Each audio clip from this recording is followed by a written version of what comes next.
la grabación.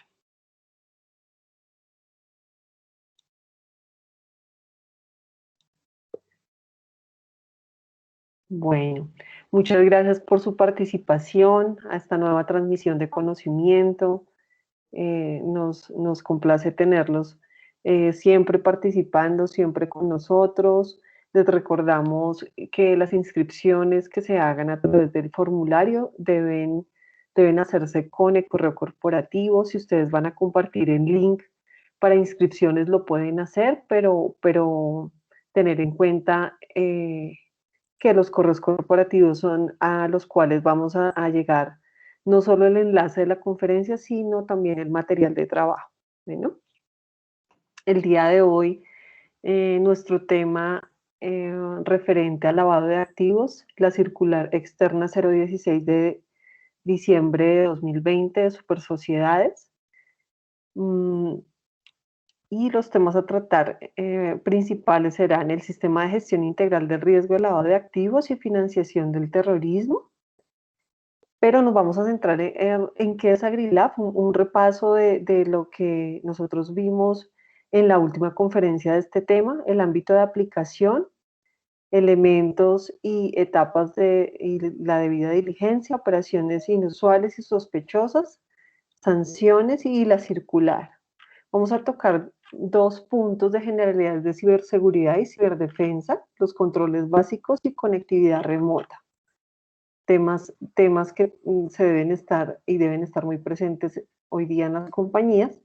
Nuestro ponente, el señor Gerardo Neira Jiménez, auditor de sistemas y seguridad TI de Aure. Él es profesional en sistemas y computación, con amplia experiencia en auditoría de sistemas, gestión de riesgo, gestión de calidad, prevención de lavado de activos, seguridad de la información, diseño de sistemas de auditoría, evaluaciones de control interno y control interno informático.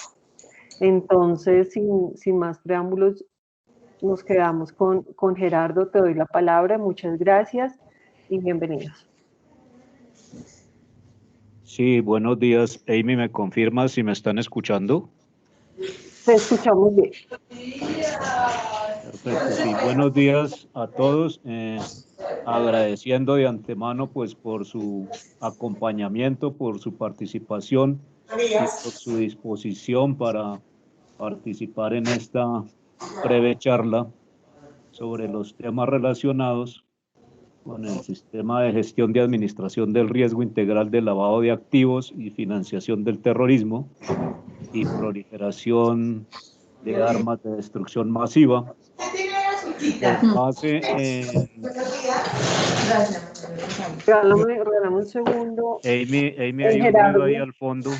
Sí, por favor, silenciamos los micrófonos si son tan amables. Es que no puedo ubicar cuál es el que está abierto.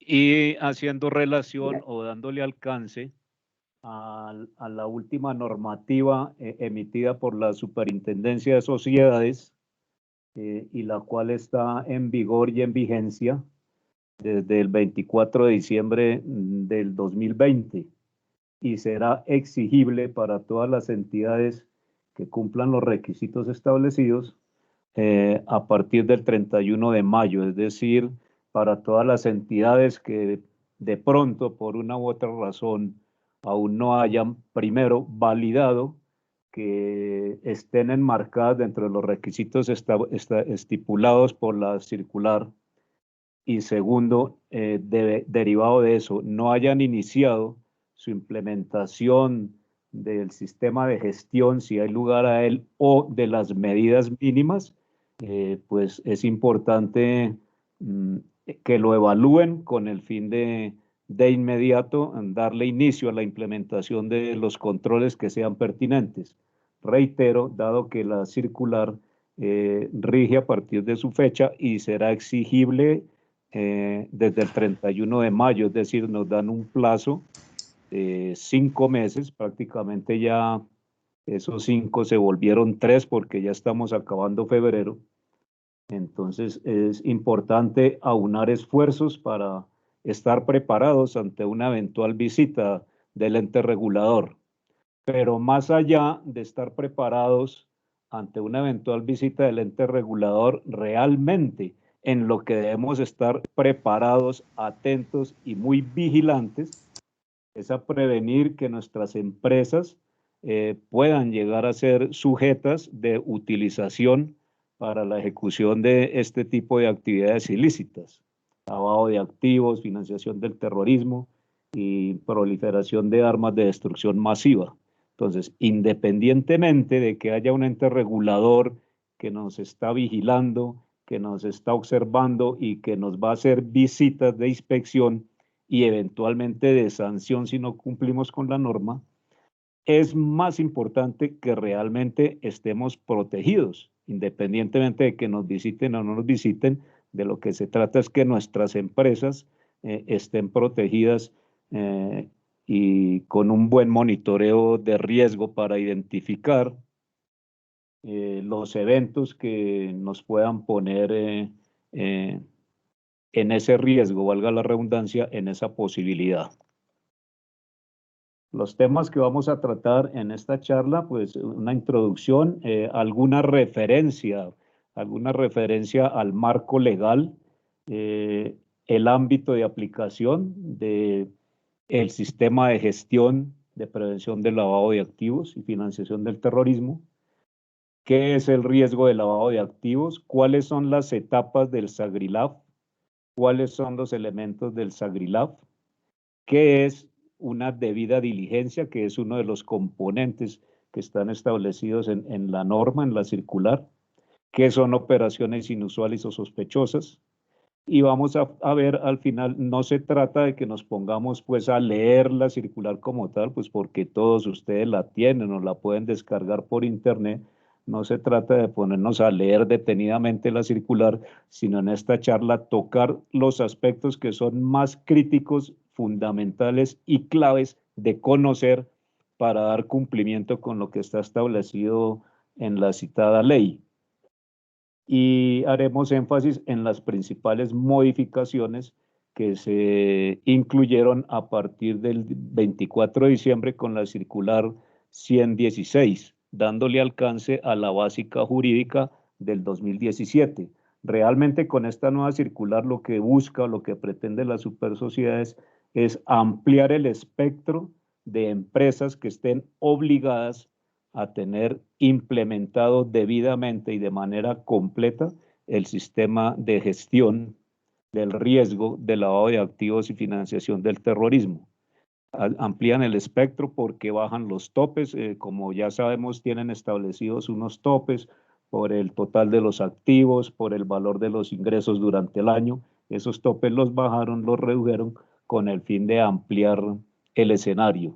Entonces vamos a repasarlos más adelante. El régimen sancionatorio, de manera general, algunas recomendaciones y pues una conclusión. Adicional a esto, una vez terminemos esta parte, les compartiré ahí unos 3 o 4 slides con algunos temas relacionados a qué es ciberseguridad, qué es ciberdefensa, máxime cuando hoy en día el tema de la navegación por la web, el tema de intercambio de información por la web, el tema de que nuestras empresas, nuestra información y nuestra data está viajando por la red y estamos igualmente recibiendo información, entonces ha cobrado muchísima importancia y debemos pues conocer de ellos. En esta charla pues citaré apenas algunos conceptos básicos y cuáles son a hoy las principales formas de delitos con las cuales nos están perpetrando o intentando perpetrar los ciberdelincuentes. ¿Qué es el SAGRILAF? Sistema de autocontrol y gestión del riesgo integral del lavado de activos y financiación del terrorismo. Ese Gerardo, sistema de gestión del riesgo. disculpa, te interrumpo. Si nos vas a compartir pantalla, aún no la estamos viendo. Ah, ¿no? No. Ay, discúlpame, ya reviso.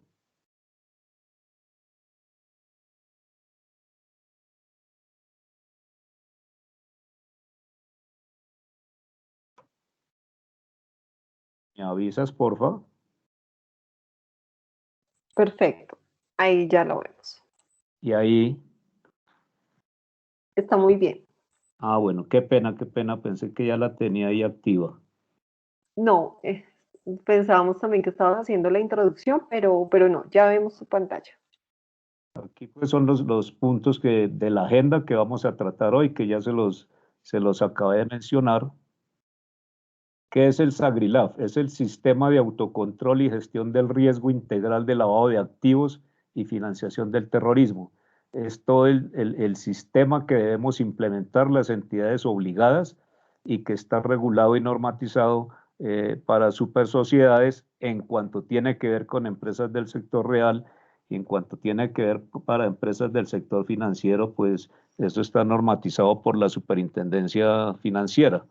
Básicamente y de fondo, las dos regulaciones buscan lo mismo, son muy similares, pero pues la relacionada con el sistema financiero es quizás, esto es una apreciación personal, un poco más robusta, dado que en un principio para los delincuentes, para los lavadores de activos, eran las empresas más apetecibles para ejecutar sus actividades delincuenciales, pero como a través de toda una regulación de la superintendencia financiera, los bancos, las entidades de esta índole fueron fortaleciendo sus controles, los delincuentes se fueron dando cuenta que cada día era un poquito más complicado, un poquito más difícil hacer utilización del sector financiero para cometer sus fechorías, entonces movieron todo su aparataje delincuencial hacia las empresas del sector real. Como quiera que las empresas del sector real no tenían en su momento conciencia de este riesgo, o si lo tenían lo veían como algo lejano, algo que era más de preocupación del sector financiero. Entonces los delincuentes se movieron hacia el sector real y hoy en día están atacando absolutamente todas las empresas, independientemente de que sean pequeñas, medianas o grandes, se están moviendo por todas partes porque ellos siempre están buscando la forma de lograr sus objetivos. Dado eso, la Superintendencia de Sociedades pues, ha emitido una serie de regulaciones desde el año 2016-2017 a través de la Circular Básica Jurídica, donde ya empezaron a normar sobre los controles que deben tener las entidades del sector real. Con la circular 16 que se emitió el pasado diciembre, como les comenté hace unos minutos, lo que buscan es ampliar el espectro para que sean más las empresas del sector real que estén obligadas a tener el sistema de gestión completo, robusto, o por lo menos a tener implementadas unas medidas mínimas que garanticen de alguna manera un adecuado control y una adecuada prevención ante este posible ilícito. El SAGRILAB como tal es un sistema compuesto de etapas y elementos para que las entidades vigiladas por la Superintendencia de Sociedades de Colombia gestionen el riesgo de ser utilizadas como instrumento para dar apariencia de legalidad a activos provenientes de actividades delictivas o para la canalización de recursos hacia la realización de actividades terroristas. Esta es pues básicamente la definición de lo que es SAGRILAB como tal. Es un sistema de gestión de riesgo enfocado a prevenir este tipo de actividades. Inicialmente nos tendríamos que hacer o nos debemos hacer una pregunta en todas nuestras empresas, y una pregunta que debe venir desde la alta dirección, desde los más altos organismos de gobierno corporativo. ¿Cree usted que su empresa podría ser utilizada para lavar activos o financiar actividades terroristas? Es la primera pregunta que nos debemos hacer. ¿Nuestra empresa podrá llegar a ser utilizada por los delincuentes para ejecutar este tipo de actividades? Quizás muchas veces pensemos que no, no lo vemos, no lo dimensionamos. De pronto nuestra empresa es mediana y pequeña y consideramos que no es apetecible para los delincuentes. Pues desafortunadamente la noticia es totalmente lo contrario. Hoy en día absolutamente todas las empresas son susceptibles de ser atacadas por estos delincuentes. De hecho, muchas ya han sido permeadas pues con las consecuencias gravísimas que esto puede tener, no solo desde el punto de vista jurídico de nuestra entidad, sino también desde el punto de vista personal, si desde las funciones que ejecutemos dentro de la empresa nos llegaron a ver incursos o participando directa o indirectamente de esta situación. Ahí sí nos podemos acoger a un adagio popular que reza que el que inocentemente peca, inocentemente se condena.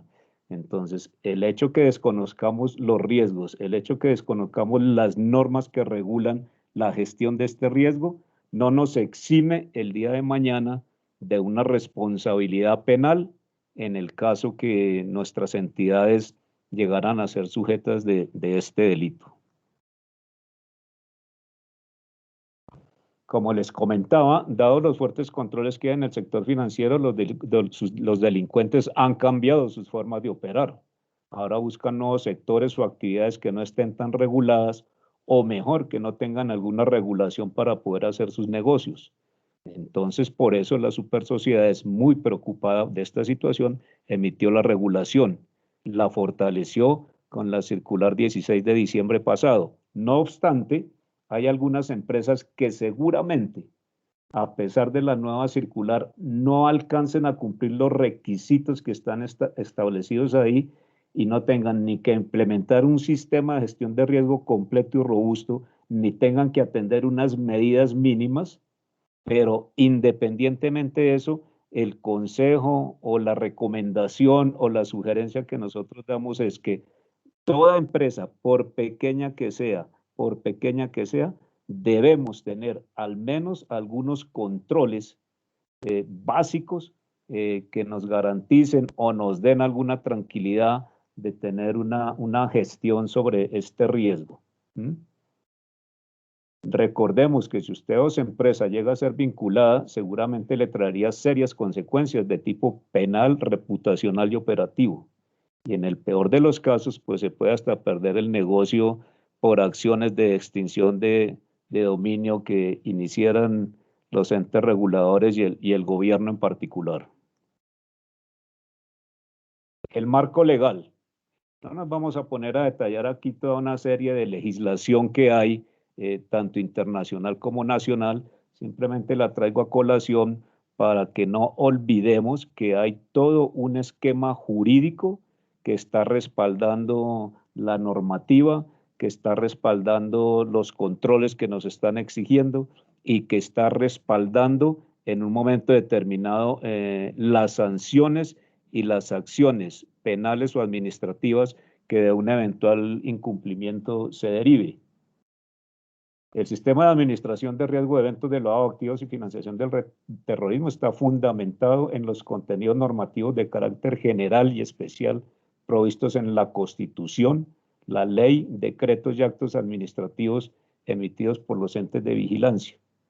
En lo relacionado específicamente con el sector real, que es el que digamos en este momento más nos ocupa, la Superintendencia de Sociedades hace referencia a la circular básica jurídica 105 de noviembre de 2017, que fue la primera en la que se normatizó formalmente este tema para el sector real.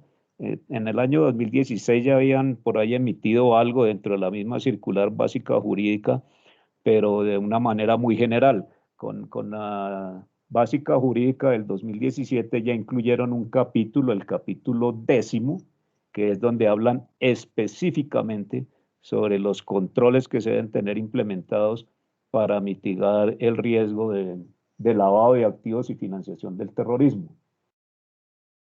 Y se ajustó el capítulo 10, que trata sobre autocontrol y gestión del riesgo y reporte de operaciones sospechosas a la OIAP, de la circular 116 de diciembre 24, que es la que nos ocupa hoy con algún detalle.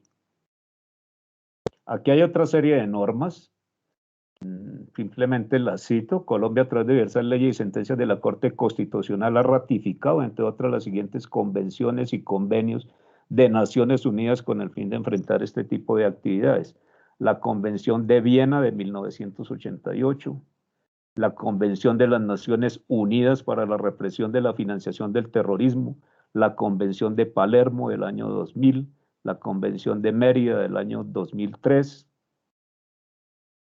Según lo dispuesto en el artículo 84 de la Ley 222 del 95 y en el decreto 1074-2015, corresponde a la Superintendencia de Sociedades ejercer la vigilancia de las sociedades comerciales. Por ello es que ellos se han preocupado por normatizar y por robustecer sus circulares. El numeral 3 del artículo 86 de la Ley 222 del 95 señala que la Superintendencia de Sociedades, dentro de sus funciones, está facultada para imponer sanciones. Entonces, por eso, si nuestras empresas están obligadas a cumplir con esta normativa, pues debemos ser juiciosos en ello, debemos implementarla, como les dije en un principio. Primero que todo, por prevenir que nos usen para eso, y segundo, para evitar sanciones que desde el punto de vista pecuniario, pues pueden ser o son de hecho bastante onerosas, y pues ni hablar de sanciones que pueden afectar nuestra imagen reputacional y nuestra operación como tal. Y esas multas que puede implementar o que puede emitir las supersociedades son repetitivas, pueden ser repetitivas y sucesivas. No quiere decir que si nos sancionan una primera vez y nosotros no hacemos nada, no tomamos acciones, no hacemos un plan de choque para mitigar el riesgo por el cual nos sancionaron, ellos nos seguirán sancionando, ellos pues no pararán hasta que nosotros no hayamos implementado los controles y se haya efectuado la adecuada mitigación del riesgo. El artículo 27 de esta ley trata sobre las funciones del revisor fiscal al respecto. El revisor fiscal es un actor muy importante en la vigilancia y en el cumplimiento de los controles que se establezcan para cubrir cabalmente la normatividad. El revisor fiscal debe reportar a la Unidad de Información y Análisis Financiero las operaciones catalogadas como sospechosas en los términos del ítem D, numeral D del artículo 102 del decreto ley 663. Ese, pues, en el momento que alguno de nosotros queramos investigar o profundizar, pues lo podremos consultar. Simplemente lo estoy citando aquí para recordar que el revisor fiscal tiene una función importante y una función crítica y coyuntural en estos controles. El ámbito de aplicación. El ámbito de aplicación, básicamente, en lo que está normatizado en las supersociedades, tanto en la jurídica de 2017 como en la de 2016 de diciembre pasado, se deben cumplir 3 requisitos para que las entidades estemos obligadas a implementar el sistema de gestión o al menos implementar el régimen de medidas mínimas. Primero, que sean entidades vigiladas por sus supersociedades, que su actividad económica esté inscrita en el registro mercantil o que su actividad principal que produzca para la empresa el mayor ingreso operacional o el mayor ingreso de actividades ordinarias esté identificada con unos códigos específicos. En la circular bien están descritos perfectamente los códigos. Simplemente pues tenemos que verificar si la actividad de nuestra empresa está incluida dentro de alguno de los códigos que ahí mencionan, y que los ingresos totales o el valor de los activos sean iguales o superiores a los establecidos en los numerales 4.1 y 4.2 de la circular 116 de diciembre 2020, la cual modificó de forma integral el capítulo 10º de la básica jurídica. Como les había comentado, bajaron los topes, entonces eran muchísimas más las empresas que estamos desde ya obligadas a implementar el sistema. ¿Y qué pasa con las que no estén obligadas? Las que no estén obligadas a implementar el sistema de gestión robusto, completo, deben implementar al menos unas medidas mínimas que también están contempladas dentro de la circular. Es decir, si bien es cierto, no requieren implementar todo un sistema de gestión del riesgo de lavado de activos, sí las obliga la circular a implementar algunas medidas mínimas que no por ello son fáciles de implementar o sencillas de implementar. No podemos decir, no, como son medidas mínimas, eso en 8 días tenemos eso listo. No, No se trata de eso. Esas medidas mínimas también tienen alguna exigencia, alguna rigurosidad y se requiere obrar con prontitud en el tiempo y máxime que ya se nos está agotando para implementarlas. Y las que pese a ello ni siquiera están obligadas a las medidas mínimas, de todas maneras la supersociedad las invita a aquellas empresas, entidades que sean muy pequeñas, de todas maneras las invita y las anima a implementar algunos controles básicos que les permita identificar eventualmente si están pudiendo ser sujetos del cometimiento de este delito. El artículo 23 de la Ley 222 del 95 establece que los administradores deben obrar de buena fe, con lealtad y con la diligencia de buen hombre de negocios. En consecuencia, una de las actividades que deben desempeñar los administradores es la de analizar, identificar, evaluar, prevenir y gestionar los diferentes riesgos que pueden afectar a la empresa para adoptar pues las medidas correspondientes. ¿Cuál es la principal dificultad para prevenir el lavado de activos, financiación del terrorismo y la fabricación o proliferación de armas de destrucción masiva? Pues digamos que la principal dificultad es la ausencia de control. Esa ausencia de control, ¿por qué se puede dar? Por una falsa percepción al interior de las empresas. Primero, de que creen que ellos no, o creemos que nosotros no podemos ser sujetos de este delito, que no, eso nosotros difícilmente nos van a mirar como un escenario atractivo para cometer este tipo de ilícitos. Ese es el primer error en el que podemos caer, el creer que nuestra empresa, porque es pequeña, porque es mediana, porque trabaja en un sector particular de la economía, no va a ser atractiva para los delincuentes, no, todas, para ellos, todas las empresas son supremamente atractivas. Incluso uno a nivel personal, en su vida cotidiana personal, también puede ser un sujeto atractivo para que un delincuente de esos lo permea a uno y lo utilice para cometer sus delitos. Otra dificultad que se ha identificado es que en las empresas podemos tender a creer que no, que esto es una imposición normativa más y que es la circular enésima que nos están implementando y que lo único que buscan los entes regulatorios con la implementación de estas circulares es entorpecer nuestra operación y ponernos más trabas y atravesarle palos a la carreta.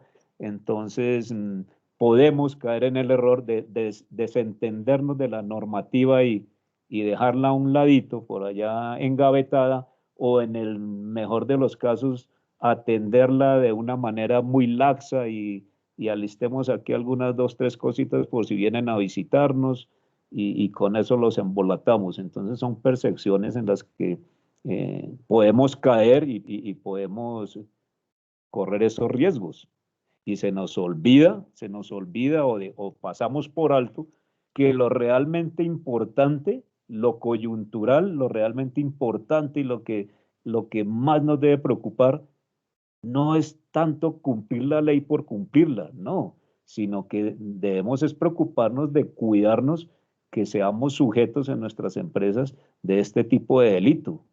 Eso es haciendo una analogía con la vida cotidiana. A nosotros no nos debe preocupar cuando vamos en nuestro vehículo detenernos ante el semáforo en rojo porque el policía de tránsito está ahí escondido detrás de un árbol para sancionarnos. No, no nos debemos preocupar de eso. Nos debemos preocupar es que la señal está ahí para atenderla porque podemos poner en riesgo nuestra vida y la vida de los demás. Igual pasa con este tipo de normativa. No debemos preocuparnos tanto porque miércoles de pronto, sí, trabajémosle a este tema con celeridad porque de pronto por allá en junio o julio viene la Superintendencia de Sociedades a molestarnos y nos sancionan. No, ese no es el fondo. Si bien es cierto, nos tenemos que cuidar de ello, el fondo es, tenemos que cuidarnos de que nuestra empresa sea sujeta del delito y con las consecuencias que ello nos puede acarrear. ¿Qué es el riesgo de lavado de activos, financiación del terrorismo y proliferación de armas de destrucción masiva? Se define como la posibilidad de pérdida o daño que puede sufrir una empresa por su propensión. ¿Se le envió? ¿Perdón? Se define como la posibilidad de pérdida o daño que puede sufrir una empresa por su propensión a ser utilizada directamente o a través de sus operaciones como instrumento para el lavado de activos y o canalización de recursos hacia la realización de actividades terroristas o cuando se pretende el ocultamiento de activos provenientes de dichas actividades. Es una definición ahí tal cual, literal.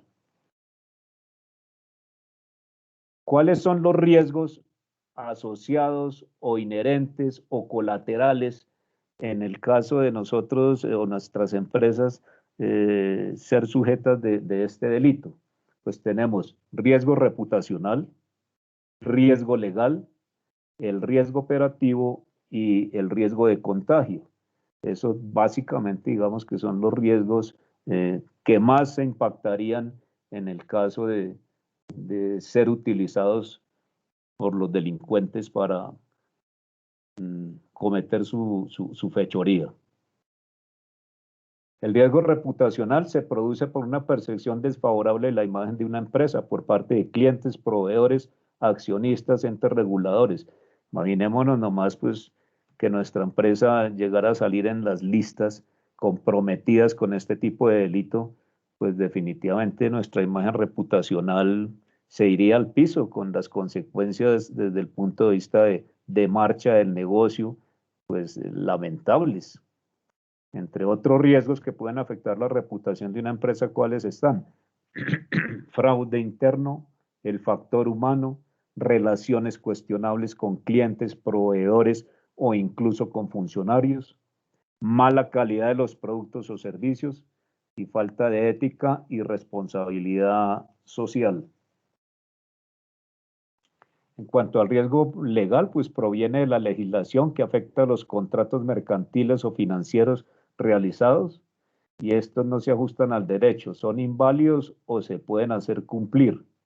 El riesgo legal implica o se puede dar por contratos que nosotros tengamos, por relaciones comerciales contractuales que nosotros tengamos con nuestros terceros, o el riesgo legal desde el punto de vista de que una vez seamos sujetos del delito, pues las implicaciones en este orden que tiene para nosotros como ente jurídico y como personas, en dado caso si, como les comentaba, nos vemos implicados dentro del ejercicio del cometimiento del ilícito.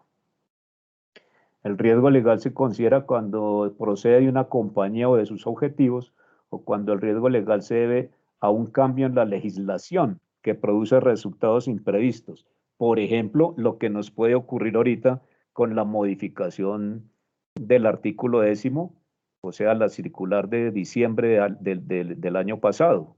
En las empresas que ya tengamos implementado nuestro sistema de gestión de riesgo, nuestras medidas mínimas, pero las tenemos con base en la circular de 2017, hubo cambios en esa legislación. Eso es lo que hace referencia a este punto 2. Hubo cambios. Si nosotros no nos actualizamos con respecto a esos cambios, podemos estar incurriendo en riesgo legal, en riesgo de incumplimiento, pese a tener ya implementado nuestro sistema de gestión de riesgo o pese a tener ya implementadas nuestras medidas mínimas. Entonces nos toca estar refrescando constantemente los posibles cambios en la normativa. En cuanto al riesgo operativo, pues la ocurrencia de pérdidas financieras originada por fallas o insuficiencia de procesos, personas, sistemas y demás. Y el riesgo de contagio, la afectación reputacional económica que puede sufrir una empresa al estar relacionada con la acción o experiencia de un actor asociado con ella. Es decir, este tema del lavado de activos, como otro tipo de delitos, no solamente nos compete a nosotros, sino a nuestros terceros, a nuestros relacionados, a nuestros stakeholders, porque podemos sufrir riesgo de contagio. Resulta que nuestra empresa sí la tenemos bien cubierta, tenemos nuestro sistema implementado, hay el debido monitoreo, la debida auditoría, la debida gestión de riesgo, la actualización de nuestra matriz de riesgo, la actualización de nuestra matriz de segmentación. En fin, estamos cubiertos y estamos cumpliendo, pero resulta que tenemos una relación comercial con un tercero, que ese tercero sí no es juicioso, ese tercero se ha descuidado y fue sujeto del delito y es sancionado desde todos los ángulos que puede ser sancionado. Nosotros también podemos terminar siendo perjudicados por un riesgo que se llama o se conoce como riesgo de contagio, que también nos afectaría sensiblemente y consecuentemente con ello nos podría generar, aparte de todos los temas de operación y reputacional, nos podría originar sanciones colaterales. ¿Cuáles son las etapas que debemos tener en cuenta? Estas las citamos acá para refrescarlas en donde las tenemos o para conocerlas en donde todavía no las tenemos o para sensibilizar un poco más cada una de ellas. ¿Cuáles son las etapas o los principales pasos o componentes que debe tener una adecuada gestión del riesgo para prevenir ser sujetos del delito y para cumplir con la normatividad vigente? Básicamente son cuatro pasos. El primero de ellos, la identificación de los riesgos. Tenemos que hacer un análisis juicioso por factores de riesgo para identificar cuáles son los riesgos que alrededor de nuestra entidad y dentro de nuestra entidad pueden posibilitar el cometimiento de este ilícito. Entonces debemos hacer un juicioso análisis de riesgo, utilizar unas metodologías apropiadas para ese análisis de riesgo, esa identificación de los riesgos, y esos riesgos, ¿qué se debe hacer una vez los tengamos identificados? Los debemos medir, tenemos que medir los riesgos. Hay técnicas que pues, no son del core de esta charla, hay técnicas para la medición de esos riesgos. En la generalidad se manejan dos variables, dos aristas, una vez identificados para su calificación, la probabilidad y el impacto.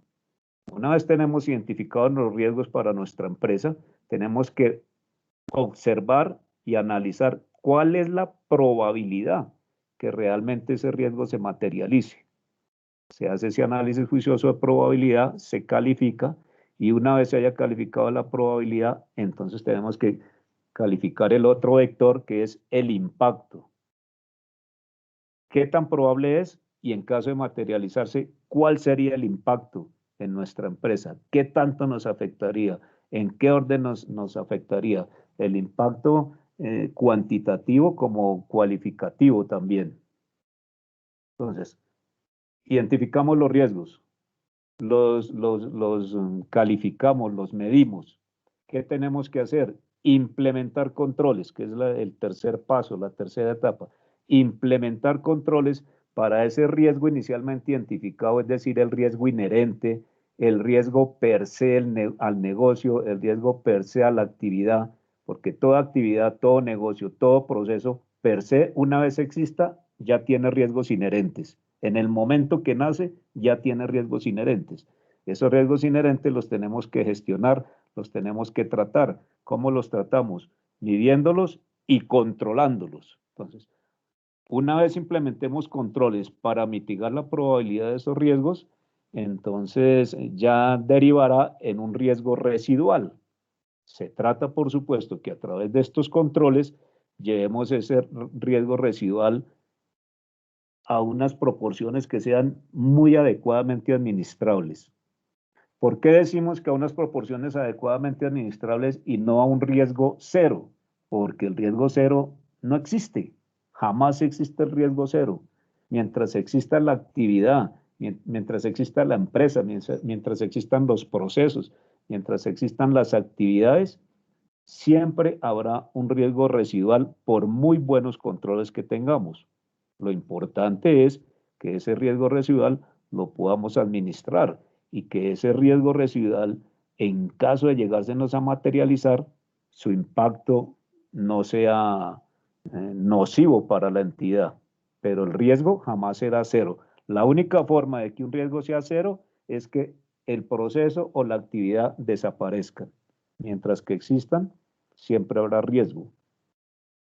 Y el cuarto componente o la cuarta etapa es el monitoreo periódico. El monitoreo periódico.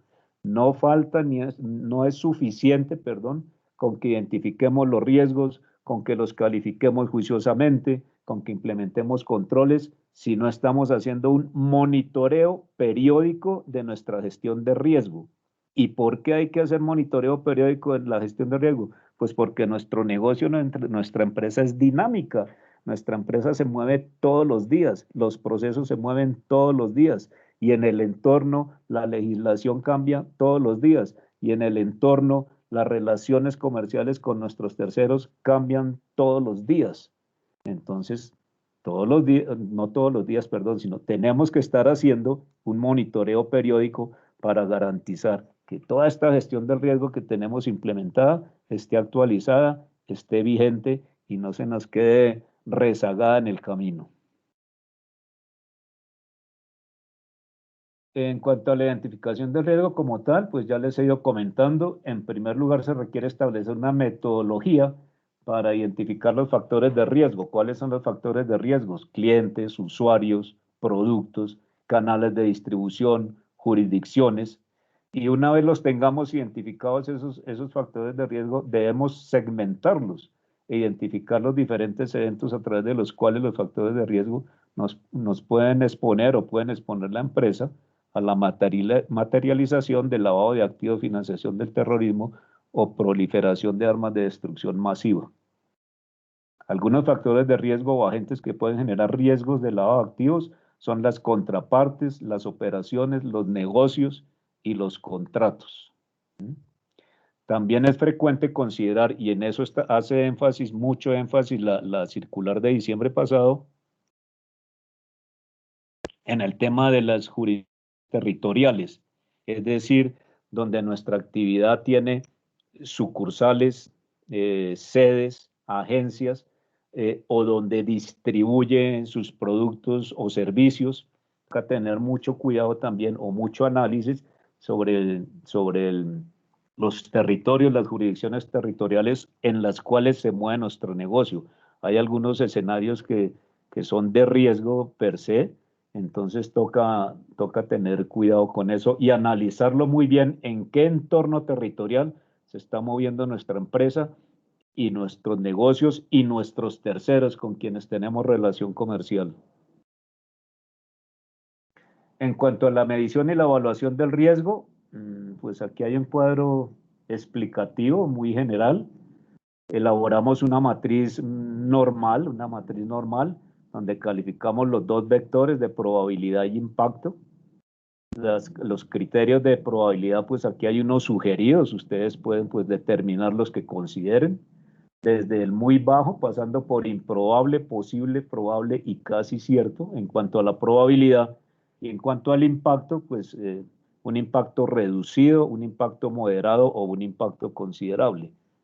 Esta matriz de riesgo la tenemos que poblar y eso nos da el mapa de calor y obviamente nuestros esfuerzos se tienen que dirigir, nuestros esfuerzos o nuestros mayores esfuerzos tienen que apuntar a aquellos que nos queden calificados alto, nos queden en rojo o en amarillo, por decirlo así.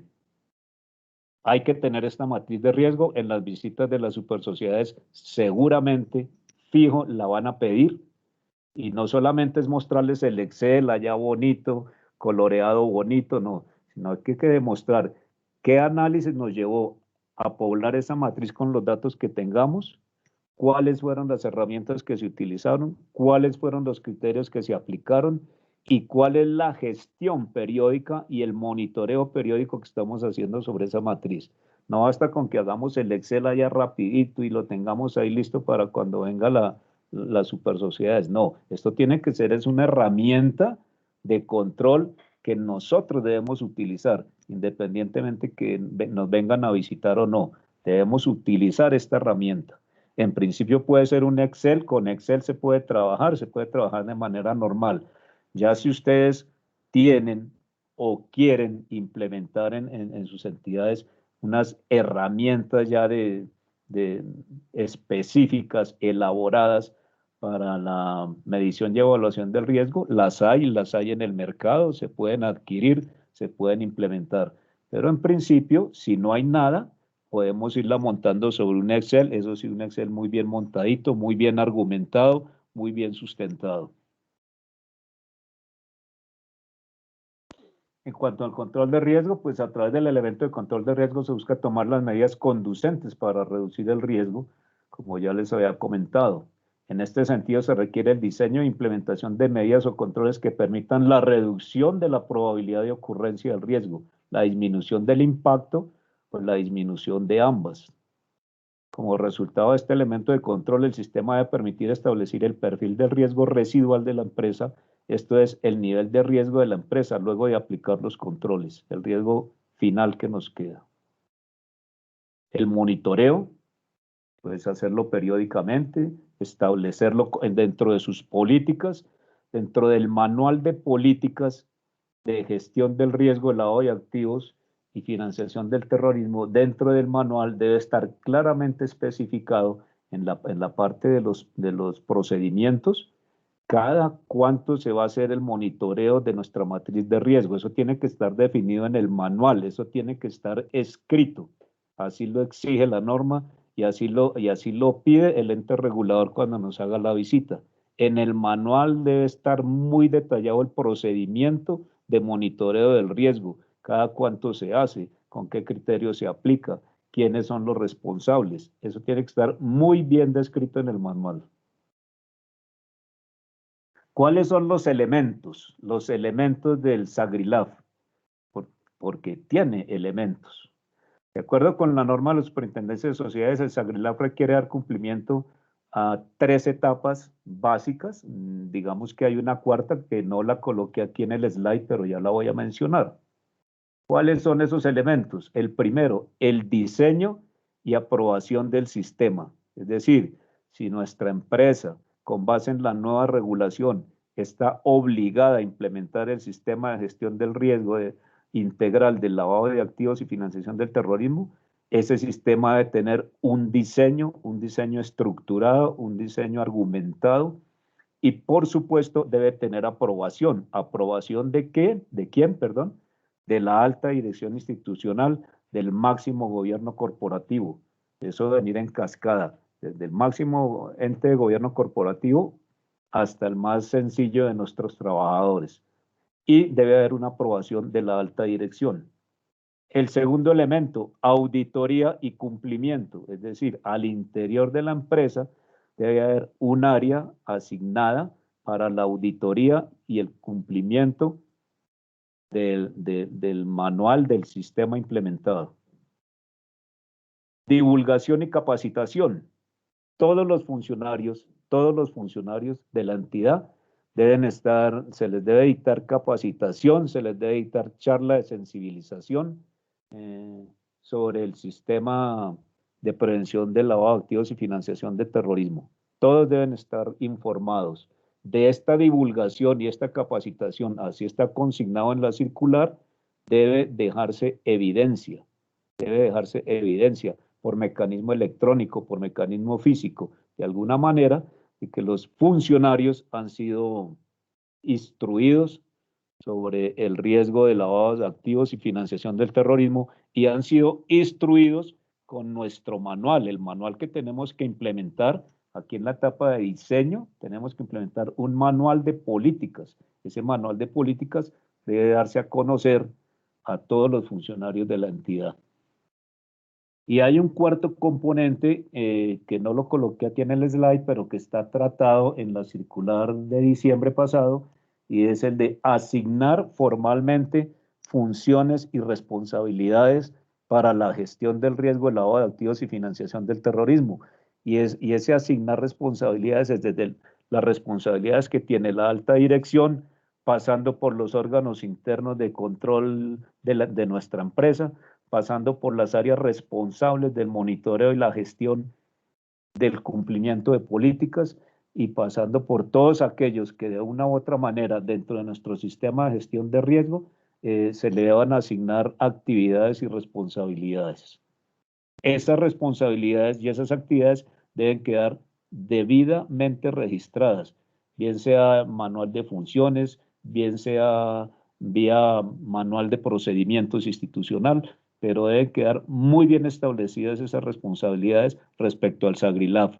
¿Quién, qué y cuándo debe hacer, implementar, ejecutar, monitorear, reportar, según sea el caso, sobre el tema?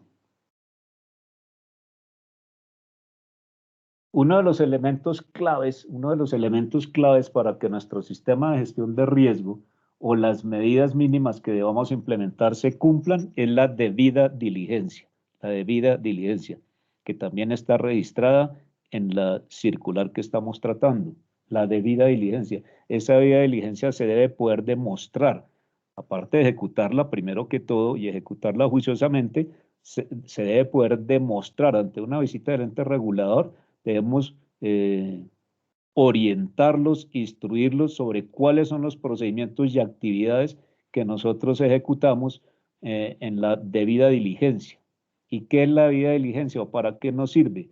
Son los procedimientos que permiten identificar adecuadamente a todas nuestras contrapartes, identificarlas adecuadamente, con quién nos estamos tratando comercialmente, con quién estamos estableciendo relaciones, con quién estamos llevando el giro de nuestro negocio, bien sea desde el punto de vista de clientes, bien sea desde el punto de vista de proveedores o bien sea desde el punto de vista de nuestros mismos funcionarios. Debemos hacer una debida diligencia que nos permita tener certeza de con quién estamos tratando. Entonces, por eso dice la definición en la norma, establecer procedimientos que permitan identificar adecuadamente a todas sus contrapartes, estas entidades como cualquier persona natural o jurídica con la que la empresa tenga vínculos comerciales, de negocios, contractuales o jurídicos. ¿Quiénes pueden ser? Accionistas, socios, empleados de la empresa y los clientes o proveedores de bienes y servicios. Tenemos que hacer una debida diligencia para saber con quién estamos tratando.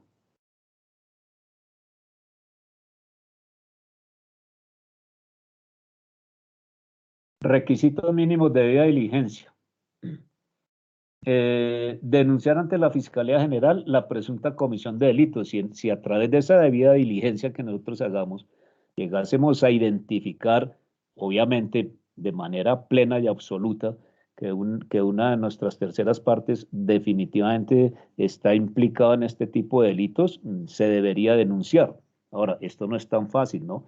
Lo citan en la norma en el sentido que es responsabilidad de todo ente jurídico y de toda persona natural que llegue a tener conocimiento del cometimiento de este tipo de delitos, es responsabilidad y es obligación denunciarlos. Debemos consultar a todas las contrapartes en las listas restrictivas. Hay unas listas restrictivas, listas vinculantes, que son de consulta general y las cuales nosotros debemos estar verificando periódicamente para reducir la posibilidad que una de nuestras contrapartes con la que tengamos negocios o vayamos a establecer una relación comercial esté reportada en esas listas. Y denunciar ante la Fiscalía General bienes que puedan ser sujetos a extinción de dominio.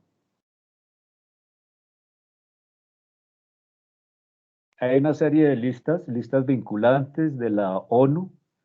Este slide no lo armé yo, esto lo copié de una normativa que existe, donde dice, recordemos que las listas restrictivas o listas vinculantes son aquellas bases de datos nacionales e internacionales que recogen información, reportes y antecedentes de diferentes organismos, tratándose de personas naturales y jurídicas que puedan presentar actividades sospechosas, investigaciones, procesos o condenas por delitos de lavado de activos y financiación del terrorismo. Hay varios tipos de listas y de riesgos como son listas restrictivas o vinculantes, listas sancionatorias nacionales, listas sancionatorias internacionales, listas de personas expuestas políticamente.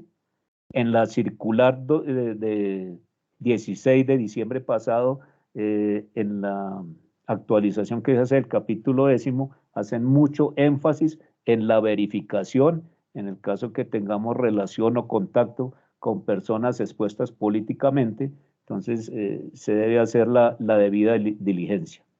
También hay listas de noticias, listas de información general, y para estos efectos de la debida diligencia podemos consultar cualquier lista. Todas las listas sirven, incluso información que sale en los periódicos, información que sale en las noticias, puede darnos a nosotros elementos de juicio para en un momento determinado decidir si establecemos o continuamos o no con una relación comercial de una de nuestras terceras partes.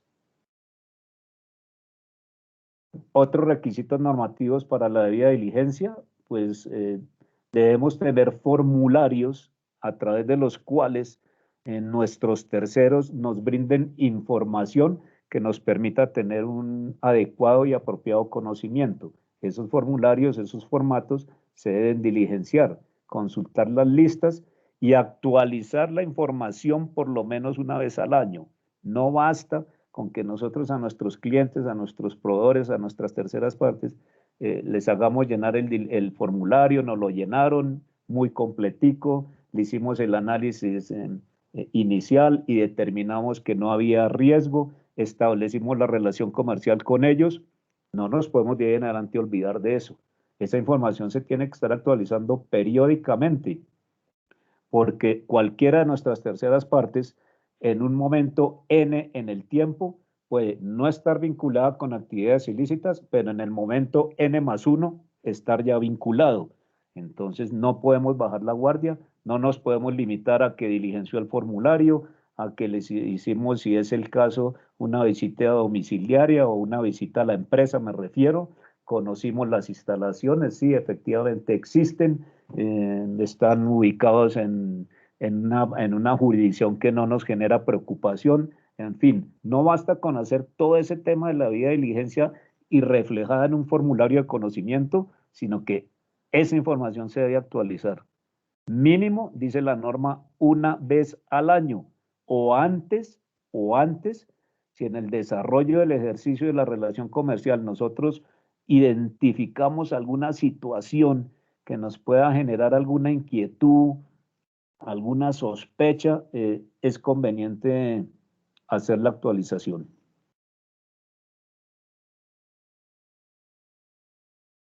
En materia de gestión del riesgo, la debida diligencia en el conocimiento de contrapartes se efectúa en gran medida a través de la verificación de la información pública en Internet, en medidas noticiosas y de prensa, boletines, listados, bases de datos, en fin. En general, la norma no establece un listado de bases de datos o fuentes de consulta de información, aunque sugiere consultar las demás listas restrictivas emitidas por otras autoridades. No obstante lo anterior, la norma es clara en señalar que en cumplimiento de las obligaciones internacionales de Colombia, se debe verificar de forma obligatoria las sanciones a terroristas emitidas por el Consejo de Seguridad de las Naciones Unidas, adoptado por el artículo 20 de la Ley 1121 de 2006. La coincidencia de una contraparte en estos listados implica un procedimiento de denuncia especial frente a, o entre otros, a la Fiscalía General de la Nación. Otro aspecto de especial relevancia es la obligación de conocer a los beneficiarios reales o beneficiarios finales, a los contratantes y a las contrapartes. En la circular de diciembre pasado hacen mucho énfasis en nuestro alcance de conocimiento, debe llegar hasta el beneficiario final de nuestra relación comercial. Es decir, lo más allá que podamos profundizar. Ahora, es importante aclarar lo siguiente. Ese conocimiento de nuestras terceras partes y ese conocimiento de los beneficiarios finales, tenemos que hacerlo con algún cuidado en atención a otra normativa, ¿no? Que es la normativa de la de protección de datos personales. Entonces, hay como aplicar el juicio, el criterio profesional, tenemos que ser cuidadosos en estas labores de conocimiento de nuestras terceras partes para obtener el suficiente que nos permita tener tranquilidad, pero sin ir a transgredir otra normativa. En este caso, la que les estoy citando de la Ley de Protección de Datos Personales. ¿Quiénes son los beneficiarios reales o finales? Pues se definen como las personas naturales en cuyo nombre se realiza una operación o negocio. Tema general de conocimiento del cliente, conocer por cualquier medio legal el origen de los recursos, verificar la identidad del cliente, verificar y confirmar sus datos de contacto y su actividad económica, solicitar cualquier documentación adicional que se considere pertinente. Son algunos de los pasos que se pueden seguir para cumplir con lo que está establecido en la circular. Igualmente para los proveedores, pero diferente a lo que ocurre con los clientes, en la medida en que la relación con proveedores implica pagos por parte de nuestra empresa, ¿sí? Este conocimiento de la contraparte requiere disponer de herramientas para verificar que los activos no sean utilizados para el financiamiento del terrorismo o para la proliferación de armas de destrucción masiva. Para ello, se recomienda que el sistema permite identificar lo siguiente. En caso de proveedores de productos, verificar si los productos provienen o no de actividades legales. Toca tener mucho cuidado con eso. Verificar la adecuada nacionalización de los productos cuando estos son importados. Verificar que los productos no sean de contrabando. Para el caso de productos de venta restringida, verificar que se cuente con la debida autorización o licencia. Hay productos pues que la venta es restringida porque se conoce de facto que muchas veces son utilizados para la producción de sustancias indebidas o para la ejecución de actividades indebidas, como elaboración de bombas y demás. Conocimiento de los asociados. Los socios y accionistas de la empresa no se encuentran omitidos de controles, ¿no? Los socios y accionistas de nuestra empresa también están inmersos dentro de los controles, las verificaciones y demás. Son un actor importante. Entonces, la obligación de debida diligencia en este caso se entiende principalmente a la identificación y conocimiento del beneficiario final y a la verificación de los recursos que tengan contacto con la empresa con el fin de prevenir el riesgo de contagio. Y en cuanto a los trabajadores, a nuestros trabajadores, pues también se exige, la norma lo exige, que las empresas verifiquen los antecedentes de las personas que estén en proceso de selección o que ya estén trabajando. Como particularidad, el conocimiento de trabajadores es el único en el que expresamente se exige actualizar los datos, para este caso, de forma anual. ¿Qué hacer si se identifica una contraparte en las listas vinculantes? Pues es una decisión de la administración, pero pues es de sana lógica, pero insisto, la decisión ya va al interior de cada empresa y según sus políticas, pues evitar, iniciar o continuar con una relación comercial, ¿no? Si nosotros identificamos una contraparte que está registrada en las listas vinculantes, lo más sano y lo más prudente es o no iniciar o terminar la relación comercial que se tenga con ellos. Pero eso son decisiones al interior de cada empresa. Lo que dispone el capítulo 10 es que se diseñen y pongan en marcha los mecanismos que se consideren pertinentes dentro del marco de la ley para prevenir y gestionar el riesgo. Otro aspecto registrado en la circular, la identificación de operaciones inusuales o sospechosas. En esa relación que tenemos con nuestros terceros, particularmente en este punto con nuestros clientes y proveedores, también con los funcionarios de alguna manera, es identificar operaciones inusuales y operaciones sospechosas. ¿Qué son operaciones inusuales y qué son operaciones sospechosas? Hay una similitud, mas sin embargo, no es exactamente lo mismo.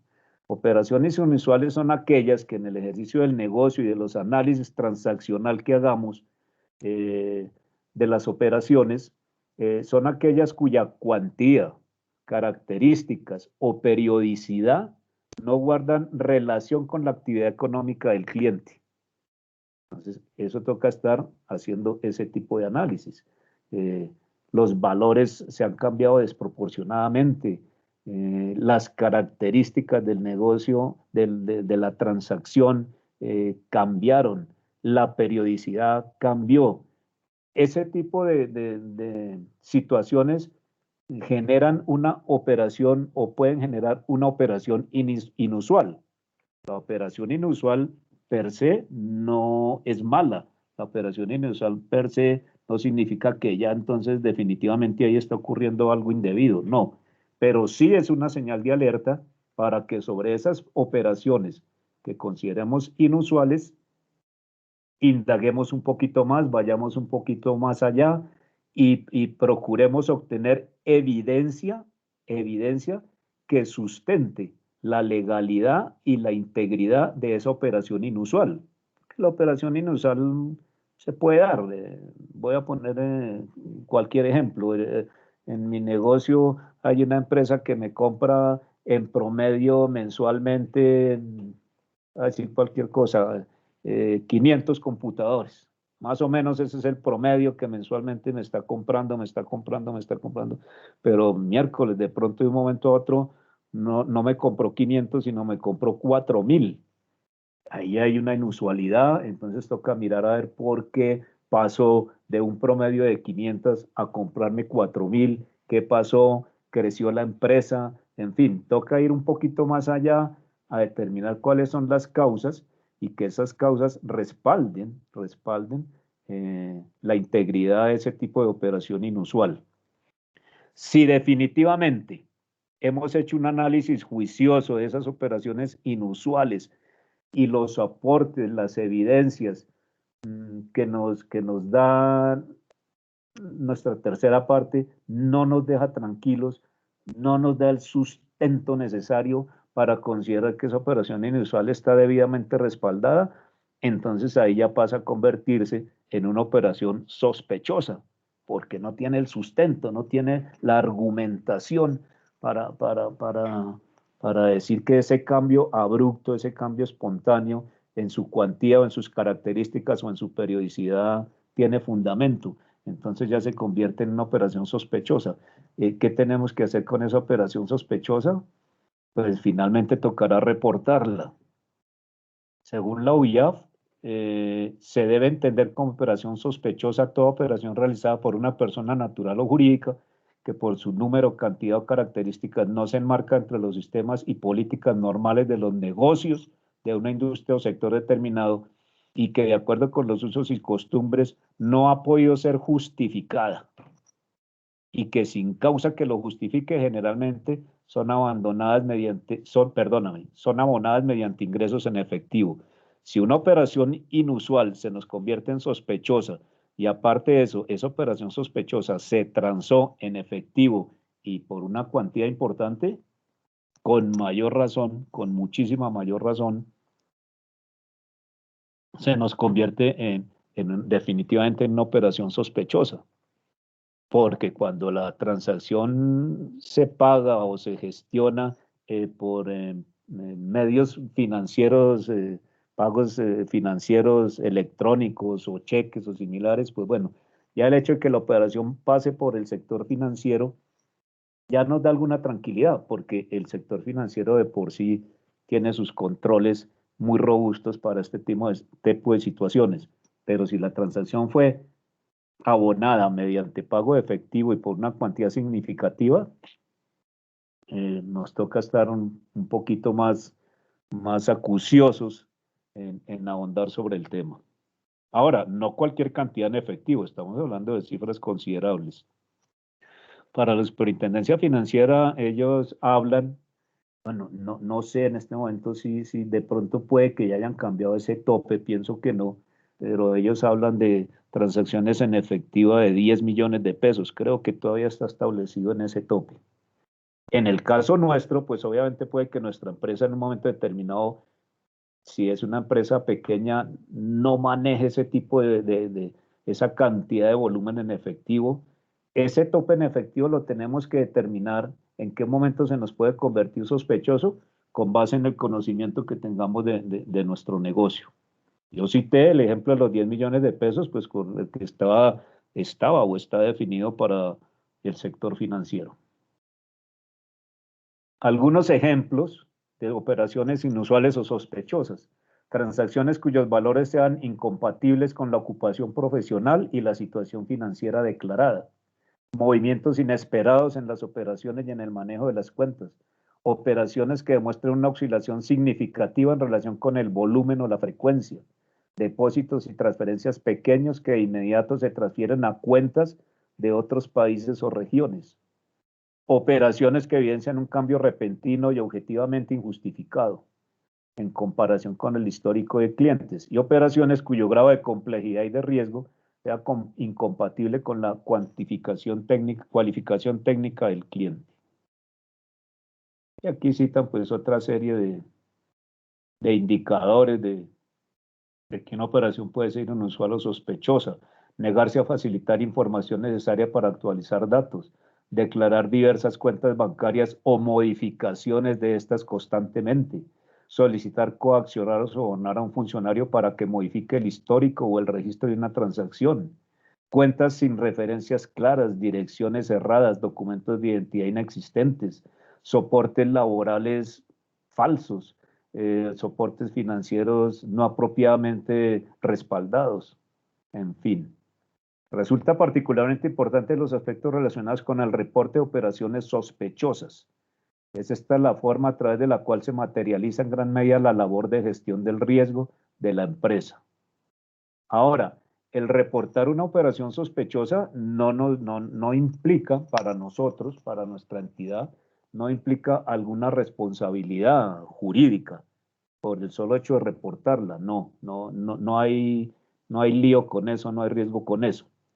Pero sí lo que nos dice la OIAF es que debemos ser juiciosos en el análisis de esas operaciones que finalmente lleguemos a concluir que son sospechosas y que se deben reportar. Debemos ser juiciosos en ese análisis para no estar reportando por reportar, ¿no? Sino que lo que nosotros reportemos a la OIAF como operación sospechosa, desde nuestro punto de vista y desde nuestro alcance y con los criterios que tengamos para determinarlo, esté debidamente sustentada y reportada como operación sospechosa. Ya la UIAF, una vez la recibe, ellos allá hacen otro tipo de análisis muchísimo más rigurosos, tienen unas herramientas para esos análisis, herramientas automáticas y de toda índole muy robustas para finalmente ellos ya llegar a concluir que una operación de esas sí corresponde en un alto grado posiblemente a algo indebido, y ya ellos hacen sus gestiones con la fiscalía y con quien corresponda. Nosotros las debemos reportar, pero insisto, ser muy juiciosos en el análisis para no estar reportando por reportar. Sobre este reporte, la norma es clara en señalar que la presentación de un ROS, o sea, reporte de operación sospechosa, no constituye una denuncia penal. Por tanto, para los efectos del reporte no es necesario que la empresa tenga certeza de que se trata de una actividad delictiva, ni se requiere identificar el tipo penal o verificar que los recursos tengan origen ilícito. No nos llega hasta allá la responsabilidad, pero debemos ser juiciosos en qué reportamos y qué no. También se deben reportar las operaciones sospechosas que son intentadas, ¿no? Es decir, que no se lograron materializar, pero que se intentaron. Entonces, eso también es una operación que dice la UIAF y dice la norma que debe ser reportada. ¿Qué es una operación intentada? Se define como aquella operación en la que una persona natural o jurídica tiene la intención de realizarla, pero esta no se perfecciona porque quien pretende llevarla a cabo desiste o porque los controles establecidos o definidos no le han permitido realizarla. Vamos a mirar acá cuáles son las principales modificaciones implementadas en el SAGRILAB y en el régimen de medidas mínimas con base en la circular externa 116 del 24 de diciembre de 2020. Estas, pues, tenemos que leerlas textualmente porque son las que están en la norma. Igual ustedes la pueden consultar y leerla, pues, más detenidamente, más juiciosamente, ¿sí? Obligados, nuevos obligados del régimen de medidas mínimas. Aplica para las empresas que desarrollan actividades y profesiones no financieras designadas como APNFD dentro de los siguientes sectores, siempre que al 31 de diciembre del año anterior hubieran obtenido ingresos iguales o superiores a 3.000 salarios mínimos legales vigentes, o tengan activos iguales o superiores a 5.000 salarios mínimos legales vigentes.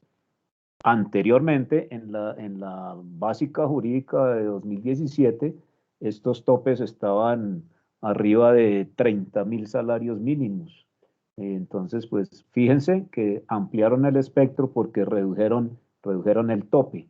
¿Para cuáles sectores? El sector de comercialización de metales y piedras preciosas, el sector de servicios contables y el sector de servicios jurídicos. Las empresas deberán evaluar los riesgos relacionados a su actividad, tipo de negocio, operación, tamaño y área geográfica donde operan e implementar, entre otras, las siguientes medidas mínimas. Instruir a los empleados y asociados frente a los riesgos del lavado de activos, identificar los controles y verificar su identidad utilizando documentos y fuentes independientes, disponer de registros y documentos de soporte de la ejecución e implementación del régimen de medidas mínimas, reportar a la UIAF y poner en conocimiento de la Fiscalía General de la Nación en el evento que se identifique o verifique cualquier bien, activo, producto, fondo o derecho, titularidad a nombre o bajo la administración del control de cualquier país, persona o entidad incluida en las listas vinculantes. Esto aquí, como se lo estoy mostrando, está textual a la circular. Lo traje aquí en la parte simplemente para hacerles énfasis en la modificación. Obviamente no se trata aquí de que nos pongamos a leer toda la circular, pues porque esa la pueden ustedes leer después con calma, para identificar si su empresa definitivamente, con base en los criterios que están establecidos en la circular y que se los enuncié al principio, están en los ítems 4.1, 4.2, 4.3 e ítem 6 de la circular. Empresas de otros sectores económicos. Se redujo el mínimo de ingresos anuales requeridos para tener la obligación de la implementación de una política SAGRILAF para las empresas de otros sectores diferentes a los señalados más adelante, pasando de igual o mayor a 160.000 salarios mínimos legales vigentes a 40.000. Mira cómo bajaron eso, de 160.000 bajaron a 40.000, con corte a 31 de diciembre del año inmediatamente anterior. Para las empresas del sector inmobiliario igualmente, empresas del sector de comercialización de metales y piedras preciosas. En este caso ya no se hace referencia al sector general de explotación de minas y canteras o a determinadas actividades económicas, sino específicamente a las empresas que se dedican habitualmente a la comercialización de metales y piedras preciosas. Y se redujeron igualmente los mínimos. Entonces, ustedes miran con base a la circular y el objeto social de su negocio, dentro de qué sector están incluidos, verifican sus totales respecto a los topes que nos dan aquí en la circular y así determinan si están obligados a implementar el SAGRILAF completo, robusto, el sistema como tal, o al menos las medidas mínimas. Igual se habla para empresas de servicios jurídicos. No hubo cambios en relación con la normativa anterior, por lo que la obligación para este sector requiere que las empresas devengan sus mayores ingresos operacionales de las actividades económicas, código SIU, a 31 de diciembre del año anterior hubieran obtenido ingresos iguales o superiores a 30.000 salarios mínimos legales vigentes. Empresas de servicios contables. Para las empresas de servicios contables se bajaron los topes también. Y para las empresas del sector de vehículos, partes y accesorios. Están aquí, estas están tal cual textual a como está en la norma. Las traje a colación en la charla para sensibilizarles a ustedes que en la lectura juiciosa de la norma podrán determinar dentro de qué sector y qué obligación les cubre con la normatividad. El plazo de implementación. Si a 31 de diciembre del año 2020 su empresa está incluida dentro de alguna de las condiciones establecidas y definidas en la norma, deben implementar el régimen de medidas mínimas o el SAGRILAF robusto completo, según sea el caso, a más tardar el 31 de mayo. Es decir, ya ahorita tenemos, ya digamos que febrero prácticamente se acabó, Entonces tenemos marzo, abril y mayo, tenemos 3 meses, si es que aún no hemos iniciado, o tenemos 3 meses para robustecer y fortalecer lo que ya tengamos implementado. Y habla la norma de un periodo de transición. Las empresas que a la fecha de despedida la circular, o sea, diciembre del año pasado, se encuentren obligadas, es decir, ya venían siendo obligadas por la 2017, deben revisar y ajustar su política de lavado de activos, financiación del terrorismo y financiamiento o proliferación de armas de destrucción masiva, el SAGRILAF, para verificar que se ajuste a las nuevas disposiciones a más tardar el 31 de mayo de 2021. Aquí es importante también anotar lo siguiente, ya venía desde la circular del 17, pero igual lo reiteran en la circular de diciembre pasado. Si una empresa está sujeta a cumplir hoy con el SAGRILAF o con las medidas mínimas, y supongamos yéndonos hacia adelante en el tiempo, a 31 de diciembre de 2021, porque el negocio cambió, porque variaron los temas, porque los ingresos no fueron los mismos, porque ya no cumplen con esos topes, no quiere decir que como ya no cumplen, no, entonces ya no estamos obligados, ya desentendámonos del tema, ya no nos preocupemos más por el esfuerzo de mantener actualizado nuestro sistema. No, tiene que seguirlo manteniendo vigente, actualizado y ejecutado por los 3 años siguientes. Así ya no estén cumpliendo con los topes definidos en la norma. Sanciones. Aquí hablo de la generalidad de las sanciones. El hecho de una entidad no estar obligada,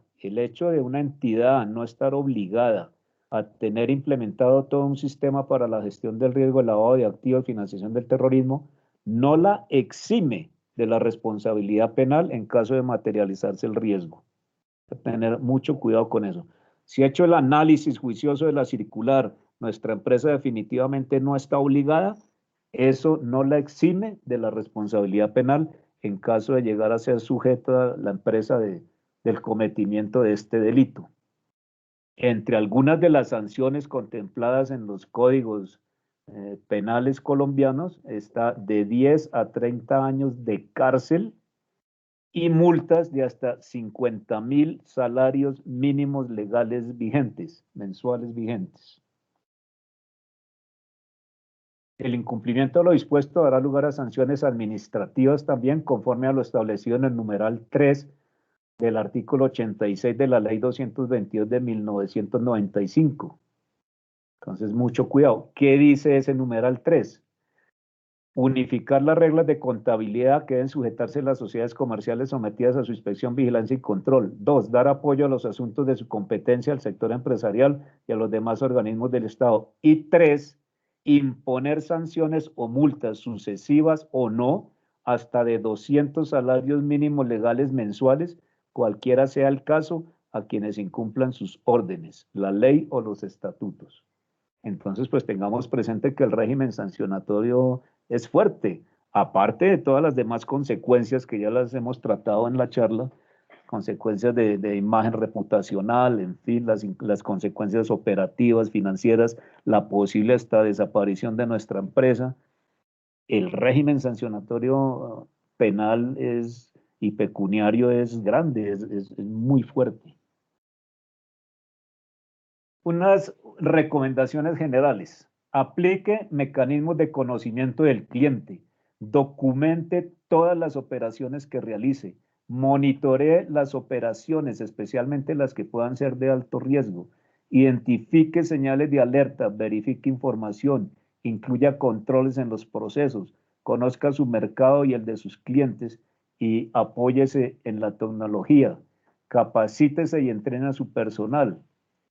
Establezca códigos de conducta donde identifique situaciones de riesgo y la forma en la que deben actuar los empleados, y esté atento a situaciones o solicitudes que por su monto o localización geográfica puedan resultar inusuales frente a lo que se conoce de otros clientes o frente a las características del mercado en que se opera. Recordemos, para implementar o para dar cumplimiento a la circular 16 de diciembre pasado, debemos tener nuestro manual de política de tratamiento de riesgo de lavado de activos y financiación del terrorismo, tener el manual, y tener el manual tiene que ser un manual estructurado, juiciosamente elaborado, documentado, soportado, no solamente copy-paste. Ah, no, esos manuales, entra uno a internet y encuentra cualquier cantidad. ¿Es copy-pegue? No, no es copy-pegue porque cada empresa tiene sus particularidades, cada empresa tiene su forma de ejercer el giro normal de sus negocios, cada empresa tiene sus procesos y el manual tiene que estar muy bien elaborado y muy bien sustentado con base a la realidad del negocio. Y cuando a nosotros nos visite la superintendencia, lo va a mirar, es así, no, no basta con sacarles allá el manual y mostrárselo, nuestro documentico muy bonito en PDF, con la firma de aprobado por parte de la alta dirección, con el control de versiones, el control de cambios y demás. No, eso hay que demostrarlo, hay que demostrar cuáles fueron los criterios sobre los que nos movimos para elaborar el manual. Ese manual debe tener no solamente las políticas, sino los procedimientos, cómo se ejecutan los procedimientos al interior de la empresa para cumplir con esas políticas. Debe contener ese manual los controles, cuáles son los controles que están inmersos dentro de los procedimientos para cumplir con esas políticas. Debemos tener la matriz de riesgo debidamente poblada, calificada y monitoreada. Debemos tener nuestra segmentación de clientes nuestra segmentación por factores de riesgo. Esa segmentación respalda nuestra matriz de riesgo. Eso se debe tener, no solamente citarlo en el manual, sino que se debe tener y se debe poder demostrar su existencia ante el ente regulador. Entonces, hay que ser muy juiciosos en esta actividad. Para las empresas que ya lo tengan, por favor, la recomendación, la invitación es revisen si ha habido algún cambio con respecto a la nueva normatividad para que ajusten sus procedimientos, para que ajusten sus políticas. Si no lo tienen y estamos obligados, tenemos que apurarle con la implementación.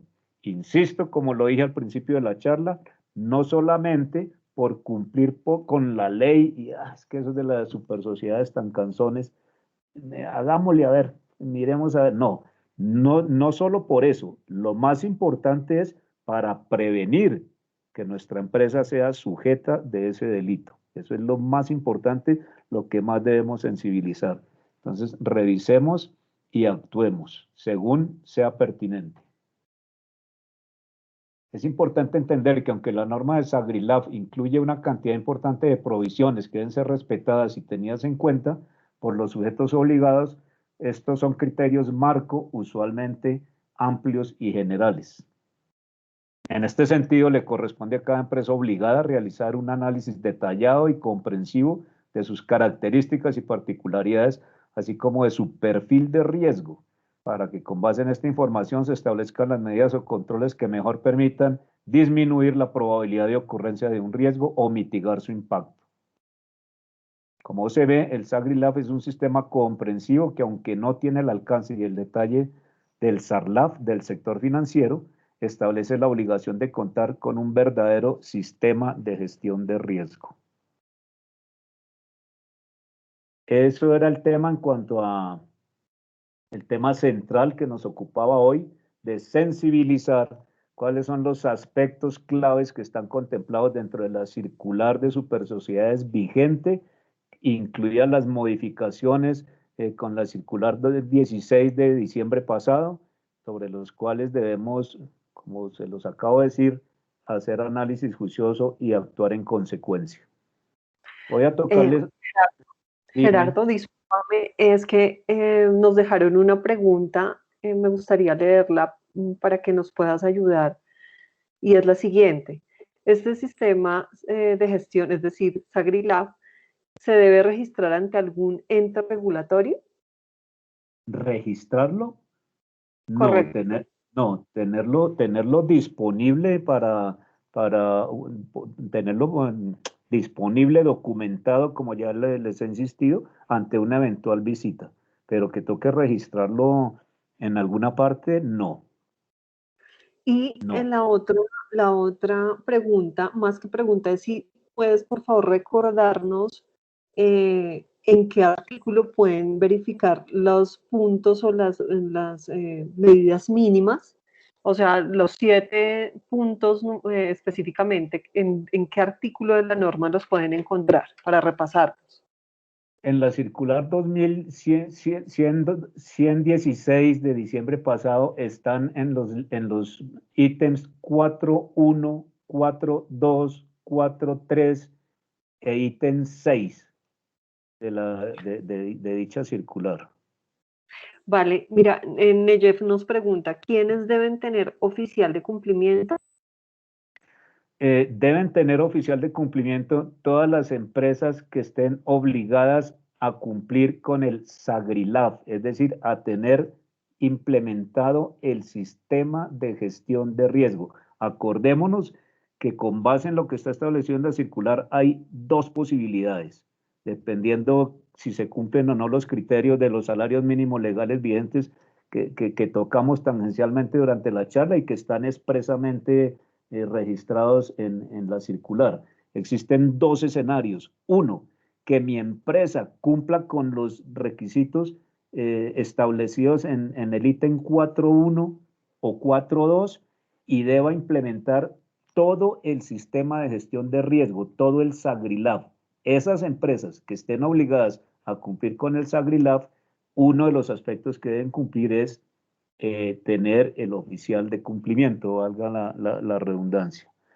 Las empresas que estén obligadas a las medidas mínimas, o sea, aquellas que están en los ítems 4.3 y numeral 6 de la norma, no tienen la obligación de nombrar oficial de cumplimiento, pero sí debe haber una persona o área encargada del tema, de monitorear y de implementar esas medidas mínimas y de monitorear su cumplimiento. Gracias. ¿Alguna otra inquietud sobre la norma? Si desean abrir el micrófono, lo pueden hacer, o si desean dejarla en el chat, también pueden hacerlo.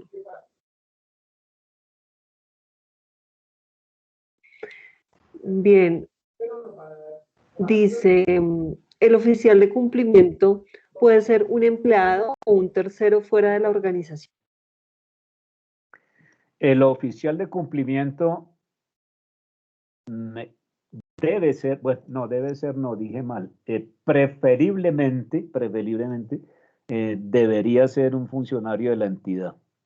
En principio, pueden ustedes buscar apoyo de un tercero que sea experto en el tema y que cumpla con las condiciones exigidas.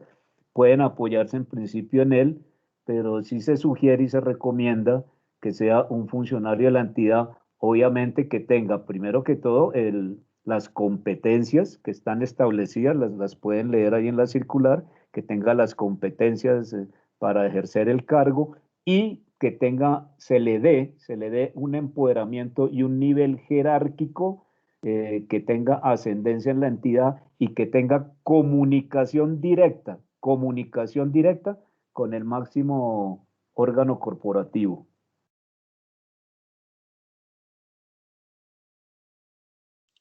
Gracias. ¿Alguna otra inquietud?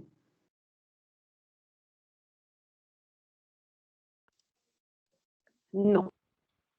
Bueno, vamos a mirar aquí muy rápidamente, ya para terminar, rápidamente, algunos temitas de ciberseguridad y ciberdefensa. ¿Por qué? ¿Por qué decidimos incluir algunos slides relacionados con este tema? Porque hoy en día el mundo de la tecnología, los procesos hoy en día sin tecnología difícilmente existen o difícilmente son competitivos. Y como hoy en día se usa la tecnología para todo y con mayor razón desde hace año y pico con este desafortunado tema de del virus que nos acompaña, tema de salud pública que nos acompaña, las empresas han tenido que recurrir muchísimo al trabajo remoto, a la conexión remota de sus trabajadores, a los servidores de la empresa, a los sistemas de información de la empresa, y esas conectividades remotas implican riesgos, y dentro de esos riesgos están los que hemos tratado hoy y muchos otros.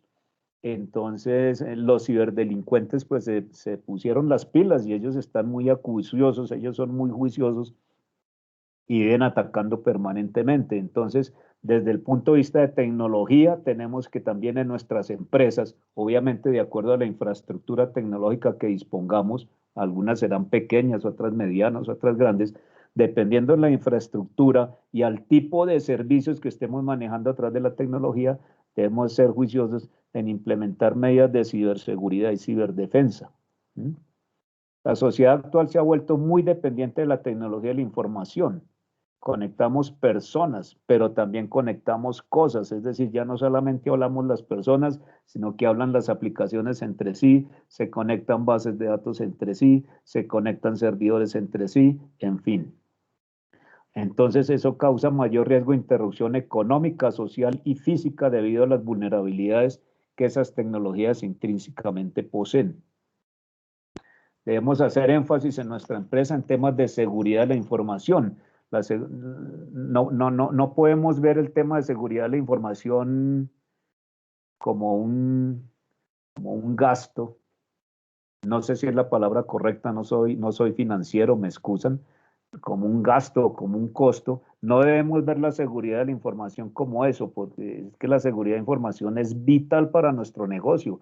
La seguridad de la información se ve es como una inversión que debemos hacer. Es un proceso transversal a nuestro negocio y debe cubrir tres escenarios principales: la seguridad del personal, la seguridad de la documentación y la seguridad de la infraestructura tecnológica. Entonces, la seguridad de nuestros usuarios, la seguridad de nuestros documentos y de nuestra data, y la seguridad de nuestra infraestructura tecnológica, la seguridad de nuestra área de tecnología, la seguridad de nuestros servidores, la seguridad de nuestro rack de comunicaciones, la seguridad de nuestro cableado, la seguridad de nuestras conexiones Wi-Fi, la seguridad en la utilización de dispositivos móviles. Toca tener mucho cuidado con la utilización de dispositivos móviles, porque son sujetos de muchos ataques. La seguridad en las conexiones desde nuestros sitios remotos, entendiendo que hoy en día muchos trabajadores se conectan o muchas veces nos conectamos desde nuestras casas a nuestra empresa, a nuestras bases de datos. Esas seguridades, esas conexiones, perdón, deben tener las debidas seguridades, conexiones vías VPN seguras, conexiones que garanticen la integridad y la confidencialidad de la información que estoy trayendo desde el servidor de mi casa a mi estación de trabajo, desde el servidor de mi empresa a la estación de trabajo en mi casa. ¿Cómo estoy almacenando yo la información? ¿Cómo me estoy autenticando? En lo posible, procuremos tener procedimientos de doble autenticación. Aquí hay algunas definiciones de qué es ciberespacio, que el ciberespacio es un conjunto de medios físicos y lógicos que conforman la infraestructura de los sistemas de comunicaciones e informáticos junto con los usuarios que interactúan. Las características del ciberespacio, pues el anonimato en muchos casos. Fíjense todo esto que está ocurriendo con las redes sociales y demás, donde cualquier persona publica lo que se le antoja, en fin. El moverse por el ciberespacio genera en muchos casos cierto anonimato. Ese anonimato generalmente es utilizado, por supuesto, por los delincuentes. Entonces, nuestras medidas de seguridad deben estar muy robustas. Ese anonimato se puede ejecutar desde cualquier parte del mundo, entonces ya resulta que el que nos va a permear, el que nos va a utilizar o el que va a ejecutar un delito no necesita estar dentro de nuestra empresa o a la media cuadra o a la cuadra, puede estar desde Japón, puede estar desde China, desde cualquier parte nos pueden estar atacando, desde cualquier parte pueden estar entrando indebidamente a nuestra red y a nuestra empresa.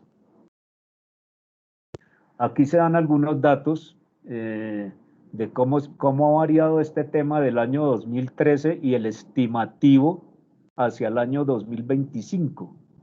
Usuarios de Internet, al año 2013 había 2.9 billones de usuarios. Se estima que al año 2025 haya 6.5 billones de usuarios. Conexiones Internet entre empresas, en el año 2013 había 2.3 billones. Se estima que para el año 2025 va a haber 8.5 billones de conexiones entre empresas.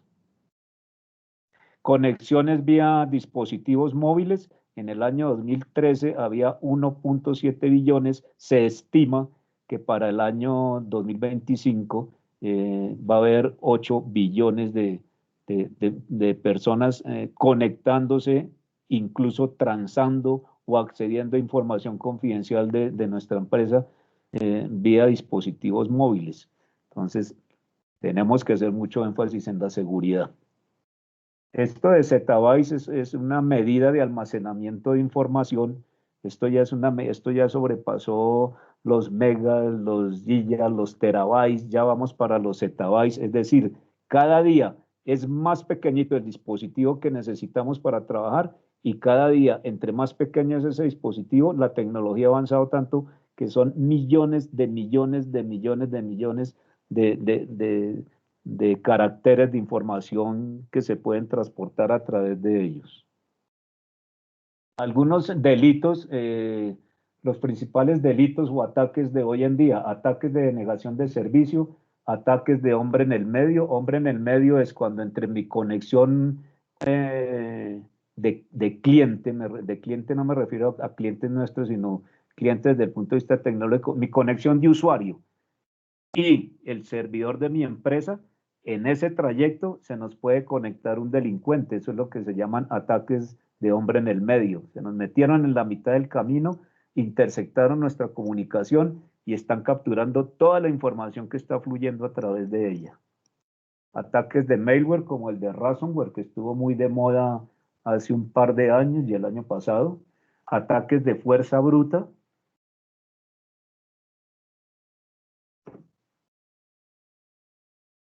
¿Me están escuchando? Te estamos escuchando. Ah, ya. Es que me sonó aquí un timbrazo tuyo y pensé que había pasado algo en la comunicación. Sí, creo que por el WhatsApp. Ataque de fuerza bruta para obtener datos y contraseñas. Ataques de inyección de código SQL. ¿Qué es esto de ataques de inyección de código SQL? Pues código de software, digámoslo así, no entro en el aspecto técnico, que nos lo pueden inyectar en nuestras aplicaciones de negocio y modificar el comportamiento de las mismas, generar bombas lógicas. Por ejemplo, nos atacan nuestro sistema contable, nos inyectan una bomba lógica para que cumplida una fecha o cumplida una hora específica se materialice el ataque y nos extraigan dinero, cosas así. Ataques de espionaje y privacidad, ataques de cumpleaños. ¿Qué es esto de ataque de cumpleaños? Cuando se cumplen fechas significativas donde normalmente todos tendemos a bajar la guardia y los delincuentes, ellos no bajan la guardia.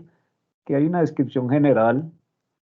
El ataque hombre en la mitad, ya les comenté de qué se trata. El ataque de fuerza bruta es la insistencia, la persistencia a identificar, a vulnerar la red, a vulnerar un segmento de comunicaciones para conocer una clave de acceso o conocer un dato que sea confidencial.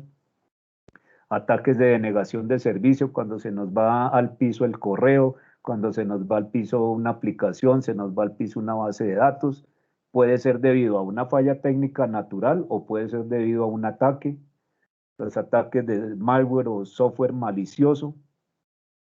Suplantación de identidad, el phishing a través de los correos electrónicos, donde puede llegar un correo electrónico aparentemente, por ejemplo, viene del gerente de la empresa o el dueño de la empresa o del socio de la empresa, y resulta que no, que ese correo es un ataque y están simulando, suplantando identidad.